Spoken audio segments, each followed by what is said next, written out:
Welcome to another episode of Science Series with Roberto Sussman. Today we're tackling a question that has generated headlines, controversy, and significant scientific debate. Why have some studies reported enormous amounts of formaldehyde and metals in vaping emissions?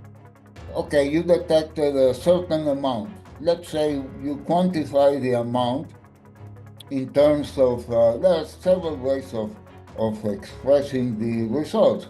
But the more intuitive one is a given amount of micrograms of the substance. That can be a metal or it can be an aldehyde or whatever, a certain amount of micrograms per puff, right? This is not a very accurate measure because humans have a very wide range of puffing, right? But okay, let's take this one. So what do you do with that?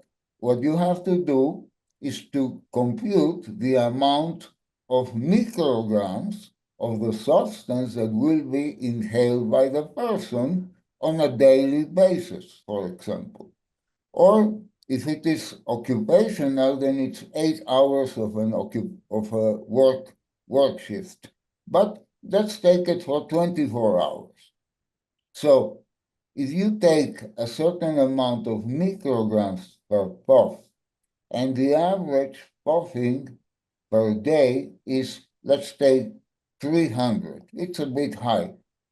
Well, we have taken like between 200 and 300 times average, because you will have some vapors that will vape only 20 times a day, and you will have some vapors that will do 600 or 700. But the average is around 250. So every 250 puffs at a certain amount of micrograms per puff, you get the amount of micrograms, or sometimes it is nanograms. Nanograms is 1,000 million parts of a gram. See, we're talking very small quantities, right? So you see how many micrograms of, let's say, nickel or the person has inhaled per day, and you compare this with toxicological standards. There are toxicological standards that are published by the European Union, by the Environmental Protection Agency of the US, by the CDCs. There are many toxicological indices, and normally they are published by every government, right? And so you compare it. You say the amount of nickel that you can inhale per day, according to the European Medical Agency, is very strict because it applies to the whole population. It is like, say, 2 micrograms of nickel per day, right? So you compare it with this index. Now, if you overheat the device, you're going to go well above this index, and you're going to say, vapors, be careful, you're putting lots of nickel in your body. But this is because it is taken from an experiment that tested the devices under conditions that no human would use them. The conditions that produce overheating and reaction and activate the reactions that change the chemistry of the aerosol. So the conclusion is wrong. I mean, the conclusion comes from a very bad experiment. All the experiments that are done correctly, they will be well below the 2 micrograms, well below, maybe 100 of that, 1% of that, or maybe 5% of that. So once you do the experiments correctly, you can really show that all toxic byproducts that you produce in the electronic cigarette are not only well below tobacco smoke. That's obvious. They are well below tobacco smoke, but they're also well below toxicological standards.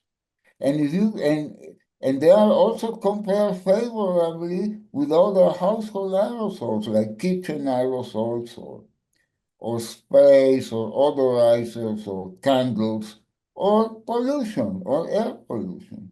Because if you compare vaping with air pollution, you have to consider that air pollution cannot be switched off. I mean, I can vape or not vape. And when I vape, it's intermittent. The amount of time that the aerosol is in my body is a few seconds.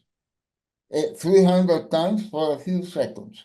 So it is the total amount of time that the aerosol is in my body is maybe half an hour every day, right? And pollution, you cannot unplug pollution. Pollution is there all the time. Even indoor pollution, right? Because a lot of outdoor pollution goes inside. Unless your house is completely isolated, there will be exchange between outside air and if you have ventilation. What does ventilation do? They filter the air, they recycle it, but the filtering is not 100% effective. So even indoors in your own house, you have pollution, right? And this pollution might be much lower. The levels of the contaminants might be much lower than what you inhale in the vape, but they're all the time.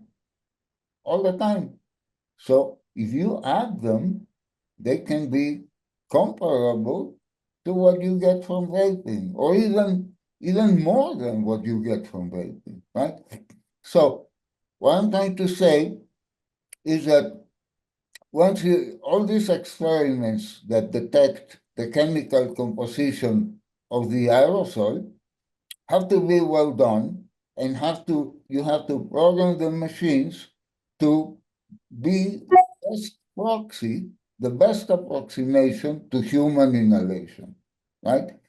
The average human inhalation. And you have to consider the physical principles that say that if you use a very powerful device, you also need a very large airflow, right?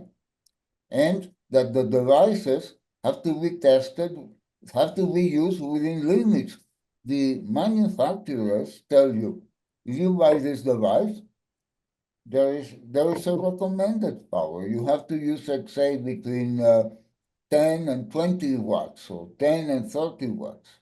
Some high-power devices can be used at between 60 and 100 watts. And the manufacturers know these devices because they have made experiments that are very similar to the ones we have made in our papers, right? So, the human user doesn't know physics, doesn't have to know physics, but the taste and the smell and the feel will guide the user. And as long as the user is getting a pleasurable aerosol, an enjoyable aerosol, then you can see that these conditions in the experiment show that the amount of toxic byproducts is minimal, right? So that's essentially that's it. That's the point.